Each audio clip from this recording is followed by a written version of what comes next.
তুমিও football fan, জন আব্রাহামও তাই। জন আব্রাহামের সাথে তুমি কোলাবোরেট করেছো ব্যাক টু ব্যাক দুটো ছবিতে।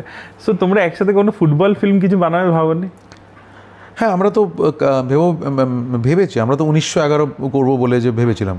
আচ্ছা, 1911 যে ফুটবল ম্যাচটা, মোহনবাগানের খেলাটা উইথ দ্য ব্রিটিশ। হলো না কেন? আমি আর বাংলা ছবিও হয়েছিল। হ্যাঁ হ্যাঁ। তারপরে একটা স্ক্রিপ্টও আমরা তৈরি করেছিলাম, উই ওয়ার রেডি যে করবো ওটা, কিন্তু কোথাও না কোথাও আমি স্ক্রিপ্টে আটকে গেলাম। স্ক্রিপ্টটা ঠিক আমি স্যাটিসফাইড জায়গায় একটা পৌঁছতে পারলো না। স্পোর্টস ফিল্ম আমি তো করতে চাই, but John Abraham was ready to jump কি করবো। আর জন কিন্তু আগেও একটা ফুটবল ফিল্ম করেছে, গোল, ধান ধান। ইয়েস, জাস্ট লাইক দ্যাট আমি করতে চাই না। ওরকম তো অনেক স্ক্রিপ্ট আছে করার জন্য, ওরকম তো উইনিং অ্যান্ড ইন্সপায়ারিং অনেক আছে। দের আর সো মেনি স্পোর্টস ফিল্ম আমার কাছে এসছে, তো আমি সব ফিল্মই আমি বলেছি না, করবো না।